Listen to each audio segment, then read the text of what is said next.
Jaguar has had an illustrious motorsport history, be it as 7-time winners at one of the most toughest endurance championships, the World Endurance Championship, and they've also been part of Formula One history.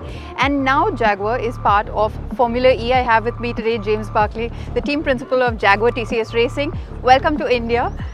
You guys have had a interesting start to this season. The last two races look pretty dominant, at least with Sam Bird's car.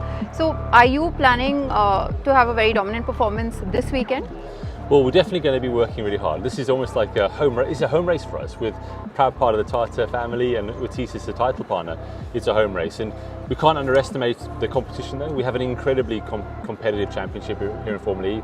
Incredible car manufacturers, teams and drivers. So we prepare every weekend with a goal, absolutely, to taste champagne, as we say, to take the top step of the podium, and that's going to be our focus coming to this weekend. But yeah, we definitely never complacent, and we're just going to work as hard as we can throughout the weekend to hopefully come out on top on Saturday. And Hyderabad, of course, is a new street circuit for everyone. So does it put everyone on a level playing field, or is it, do you have any kind of advantage? It's a really good point, and actually, yes, new circuits do reset the balance, right? If you've been dominant in one circuit, you can carry that year to year, right? But when you come to a brand new circuit, it's about who can adapt the quickest, because there'll be things which we practice which will be different when we get here. So our thing as a team, though, which we enjoy the new tracks. And if you look historically, we've historically performed really well at new tracks. Last year, the two new tracks we had, Mitch won in both those races. He won in Jakarta and he won in Seoul. So I think from that point of view, we enjoy the challenge of a new track, but we need to kind of, again, not be complacent. And we've been working hard coming here to Hyderabad to hopefully put ourselves in the best opportunity. But it's a great opportunity for the drivers as well, because they have to really adapt quickly. And with Formula E, we have our format where only 2 practice sessions and then straight into qualifying. Means that teams that are prepared the best way, the drivers that are comfortable and most confident, will be the ones that come out on top. Have the drivers had a chance to go through a simulation as yet? Yeah, absolutely. An important part of our preparation coming into any race is the simulator side. So we have basically a digital twin version of the car that we produce, and we have a driver in the loop and hardware in the loop simulator, which means that Mitch and Sam are driving the simulator, but the car, for all intents and purposes, thinks it's the real car. And we model the physical aspects of the car, including the tyres and even the asphalt we'll be using. So all these things we factor into the simulator, and Mitch has done a lot of laps already here of Hyderabad in the digital world, preparing both his race strategy and his qualifying strategy. And then when we get here, then we look to see how accurate that simulation is, and we're becoming very accurate now. And then after the weekend, we'll go back into the simulator and check how accurate the digital to the real world was, and then we improve it again. So it's a constant improvement. But yeah, coming into this weekend, Mitch won't be surprised where the corners go, because he's done a lot of laps now. The key thing is, does the feeling feel similar to what he experienced in the simulator? Because how big a role will the weather play in this weekend? A really big role. I mean, the one factor is we have an incredible racing car, the most advanced, the lightest, the most powerful electric racing car ever before. The 4 things that connect it to the road is the tyres. So the ambient temperature, the tarmac, how dusty, how clean the tarmac is, if it rains, these are all factors which make a massive difference. And we as a team have to be ready to set the car up to very, very, very small degrees, just to give the driver and the car the best grip and confidence possible. So that's part of our challenge. And as you say, the weather, if it's super hot, it also then comes into play that we have to then carefully also manage things like the thermal position of the battery. Like a normal car, right, if you make a normal car too hot, then you slow down. So we have to manage not only the energy we're using, but also to control the temperature of the car as well. India is also at a very nascent stage of EV adoption. People are still coming to grips with having electric cars on the road, but you've got a full-blown racing series right here on Hyderabad city streets. So what do you suppose is the takeaway from a race like this in India?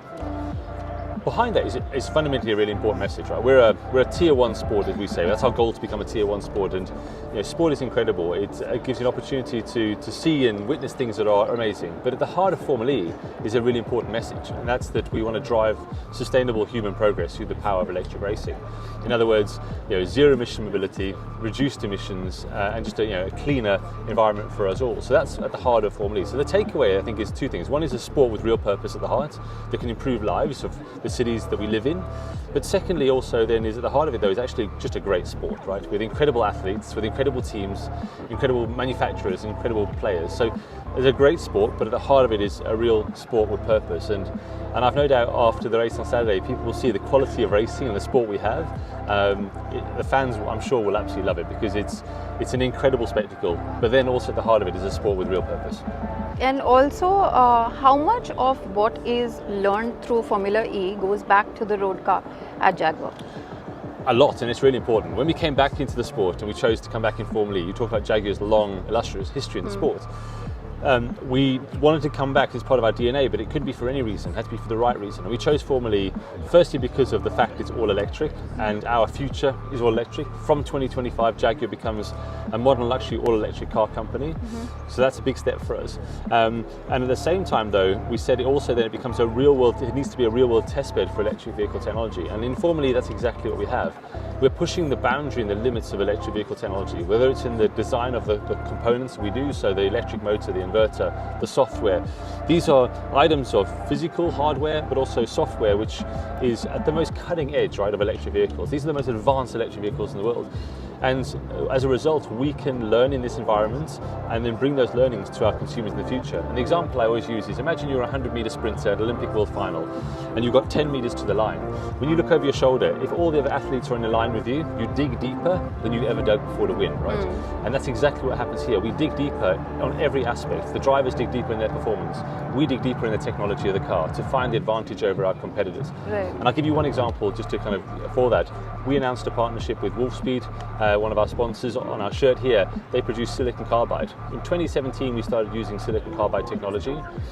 We proved the technology. We shared that information with our parent and with our kind of Jaguar Land Rover colleagues who produce our amazing road cars. And we announced last October that from going forward, all future Jaguar and Land Rover electric vehicles will use Wolfspeed silicon carbide. And it's a perfect example of we use this as a proving ground. And we've seen the benefits, and that benefit is efficiency, which is mileage for people, and we've delivered that to our future cars for our customers. All right, that's amazing. There's a lot to look forward to this weekend because we have names like Tata and Mahindra, which are huge in India going head to head. So we can't wait to look forward to the racing, and good luck for the race weekend. No, we can't wait. It's a real honour, and yeah, we're looking forward. We're trying our best to stand on the podium this weekend. All right, thank you so much. Thank you. Thanks so much.